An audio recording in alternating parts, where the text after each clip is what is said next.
என்னோட பேரு ரமேஷ். எனக்கு வயசு இப்போ 40 ஆகுது. எனக்கு கல்யாணமாகி இப்ப 2 குழந்தைங்க இருக்கு.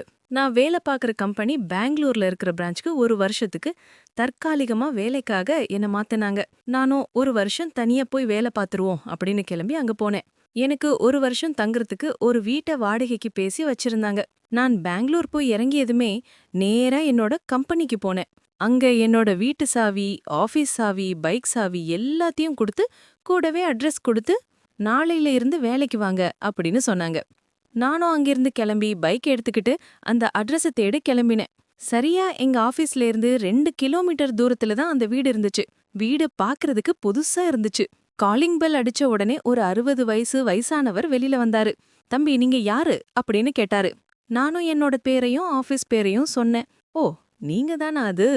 நான் இந்த வீட்டோட மாடி போர்ஷன் காலியா தான் இருக்கு. உங்க ஆபீஸ் மேனேஜர் தான் உங்க தங்குறதுக்கு வாடகைக்கு வேணும்னு கேட்டார். மாச வாடகை, அட்வான்ஸ், கரண்ட் பில் எல்லாம் உங்களோட கம்பெனி கொடுத்துடுவாங்கன்னு சொன்னாரு. அதுக்கப்புறம் அவரு "உள்ள வாங்க தம்பி" அப்படின்னு கூப்பிட்டாரு. நானும் உள்ள போனேன். வீடு ரொம்ப அமைதியா இருந்துச்சு. என்னை பார்த்த அந்த வயசானவரு, "தம்பி, உட்காருங்க. உங்க பேர் என்ன?" அப்படின்னு கேட்டாரு. நானும் என்னோட பேரு எல்லாத்தையும் சொன்னேன். அவர் அது எல்லாத்தையும் கேட்டுட்டு, "நல்லது தம்பி. இதுக்கு முன்னாடி இங்க கன்னடத்துக்காரங்க தான் வாடகைக்கு இருந்தாங்க. தமிழ்காரங்க வந்தது எங்களுக்கு ரொம்பவே சந்தோஷம் தம்பி" அப்படின்னு சொன்னாரு. சரிங்க சார். என்னோட போர்ஷன் எங்க இருக்கு? நான் குளிக்கணும்" அப்படின்னு கேட்டேன். "வெளியில வாசலுக்கு பக்கத்துல படி இருக்கு.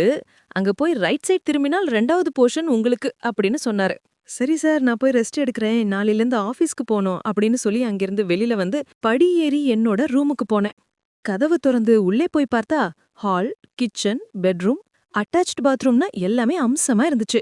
அங்க புதுசா ஃபேன், ஃப்ரிட்ஜ், வாஷிங் மிஷின் இப்படின்னு எல்லாமே இருந்துச்சு. நான் கொஞ்ச நேரம் கழிச்சு பாத்ரூம் போய் குளிச்சு ஃப்ரெஷ் ஆகி லுங்கி மட்டும் கட்டிக்கிட்டு என்னோட ரூம்ல இருந்த கதவு தட்டும் சட்டம் கேட்டுச்சு. கதவு திறந்து பார்த்தா அந்த பெரியவர் தான் வந்திருந்தாரு. "வாங்க சார், உட்காருங்க" அப்படின்னு உள்ள கூப்பிட்டேன். அவரு உள்ள வந்ததுக்கு அப்புறமா, "தம்பி, கீழயே கேட்கணும்னு நினைச்சேன். சாப்பாட்டுக்கு என்ன செய்வீங்க?" அப்படின்னு கேட்டாரு. "எனக்கு சமைக்க தெரியாது சார். ஆபீஸ் கேண்டீன்ல காலையில சாப்பாடு, மதிய சாப்பாடு சாப்பிடுவேன். நைட்டு ஹோட்டல் தான்" அப்படின்னு சொன்னேன். "தம்பி, 3 வேளையும் எங்க வீட்லயே சாப்பிடுங்க. மாசம் 1000 ரூபாய் கொடுத்தா போதும்" அப்படின்னு சொன்னாரு. நான் உடனே அவர்கிட்ட, "எதுக்கு சார் உங்களுக்கு உங்களுக்கு வீண் சிரமம்?" அப்படின்னு சொன்னேன். அதுக்கு அவரு, "இதுல என்னப்பா இருக்கு? என்னோட மருமகள் கிட்ட சாப்பாடு கொடுத்துடுறேன். சாப்பிட்டுட்டு ரெஸ்ட் எடுங்க" அப்படின்னு சொல்லிட்டு அங்க இருந்தவரு எந்திரிச்சு போயிட்டாரு. கொஞ்ச நேரம் கழிச்சு கொலுசு சத்தம் கேட்டுச்சு. யாருன்னு பார்த்தா கையில தட்டோட அம்சமா ஒரு பொண்ணு வந்து நின்னா. நான் உடனே அந்த பொண்ணை பார்த்து "உள்ள வாங்க" அப்படின்னு சொன்னேன். அவளும் உள்ள வந்தா. அதுக்கப்புறம் நான் அவள பத்தி விசாரிக்க ஆரம்பிச்சேன். "உங்க பேர் என்ன?" அப்படின்னு கேட்டேன். அவ "ரேவதி" அப்படின்னு சொன்னாள். அதுக்கப்புறம் நான் என்னோட பேர அவகிட்ட சொன்னேன். அதுக்கப்புறம் அந்த பொண்ணு, "என்னோட மாமனார் உங்களுக்கு டிஃபன் குடுத்துட்டு வர சொன்னாரு" அப்படின்னு சொன்னா. "அப்படிங்களா? சரி, நீங்க தமிழாடா?" அப்படின்னு நான் அவகிட்ட கேட்டேன். "ஆமா, சென்னை தான். கல்யாணமாகி 3 வருஷமா இந்த ஊர்ல இருக்கிறேன். நீங்க சாப்பிட்டுட்டு தட்ட கீழ கொண்டு வந்து குடுத்துருங்க" அப்படின்னு சொல்லிட்டு அங்கிருந்து கிளம்பி அவ போயிட்டா. நானும் டிஃபன் சாப்பிட்டுட்டு தட்ட கழுவி கீழ இறங்கி வரும்போது ஹவுஸ் ஓனரோட பொண்டாட்டியும் ரேவதியும் சத்தம் போட்டு சண்டை போட்டுட்டு இருந்தாங்க. நமக்கு என்ன வம்புன்னு நான் பேசாம தட்ட வச்சுட்டு திரும்ப என்னோட ரூம்க்கு வந்து தூங்கிட்டேன். இப்படியே 2 மாசம் போயிருச்சு. ஒரு நாள் காலையில ஹவுஸ் ஓனரும் அவரோட பொண்டாட்டியும் ஆட்டோல ஏறி போறத பார்த்தேன். அன்னைக்கு எனக்கு லீவ் விட்டிருந்தாங்க.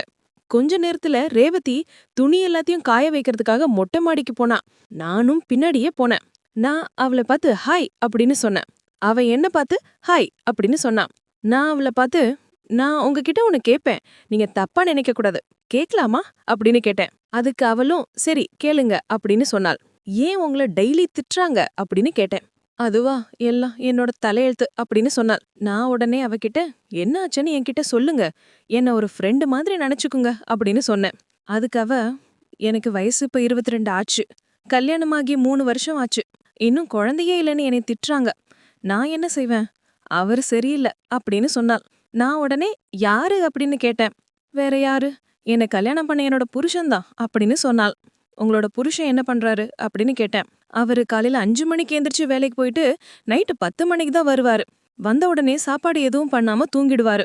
என்னோட மாமனாருக்கு இதே மாதிரி இன்னும் 3 வீடு இருக்கு.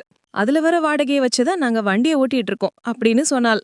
"உங்களுக்கு ஏன் இன்னும் குழந்தை இல்ல?" அப்படின்னு கேட்டேன். அதுக்கு அவ, "என்ன பண்றது? எல்லாம் என்னோட தலையெழுத்து. அவரு வேஸ்ட்" அப்படின்னு சொன்னாள். "சரி, டாக்டர் கிட்ட போனீங்களா?" அப்படின்னு கேட்டேன். "போனோம். அவர்கிட்ட தான் பிரச்சனை இருக்குன்னு சொல்லிட்டாங்க அப்படின்னு சொன்னாள்.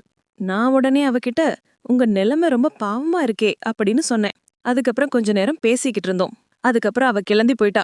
அன்னிக்கு நைட் 9 மணி இருக்கும். ஹவுஸ் ஓனர் என்னை பாக்குறதுக்கு என்னோட ரூமுக்கு வந்தாரு. வந்து தம்பி உங்ககிட்ட கொஞ்சம் பேசலாமா அப்படின்னு கேட்டாரு. சொல்லுங்க அப்படின்னு சொன்னேன்.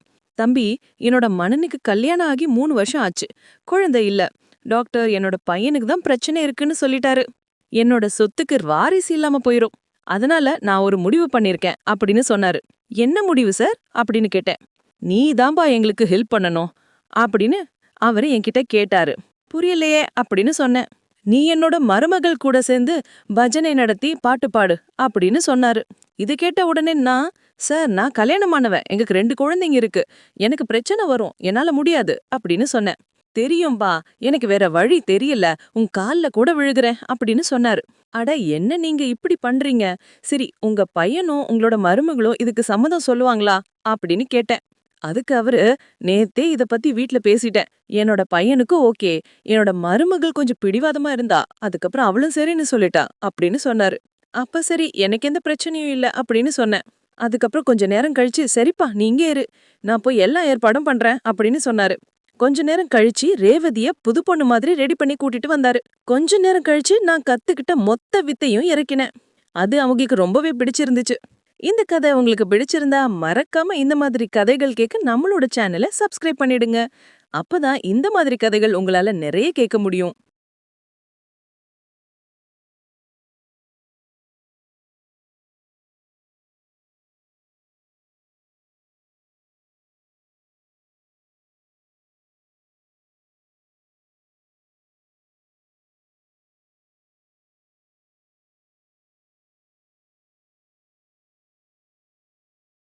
இவ்ளோ நேரம் கதை கேட்டு முடிச்சிருப்பீங்க.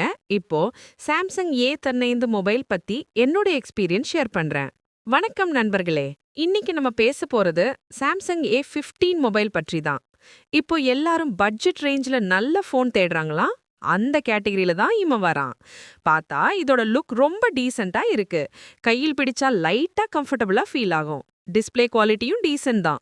யூடியூப், இன்ஸ்டாகிராம் மாதிரி யூஸ் பண்றவங்களுக்கு இது பெர்ஃபெக்ட்டா போதும்.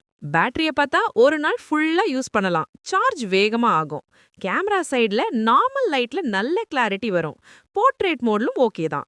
பெர்ஃபார்மன்ஸ் பார்க்கும்போது கேமிங்க்கு மட்டும் இல்ல, daily use, calls, WhatsApp, reels எல்லாத்துக்கும் ஸ்மூத்தா நடக்கும். ஸ்டோரேஜ் ஆப்ஷன்ஸ் கூட ஓகே தான். எக்ஸ்பாண்டபிள் மெமரி இருக்குது, அதுவும் ப்ளஸ் பாயிண்ட். சாஃப்ட்வேர் கிளீனா இருக்கு, லேக் இல்ல. சாம்சங் யூஐல ஸ்மூத் எக்ஸ்பீரியன்ஸ் கிடைக்கும்.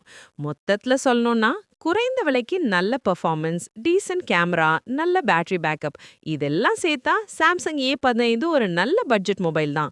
சாதாரண யூஸ்க்காக எடுத்தா டெஃபினெட்லி வொர்த்.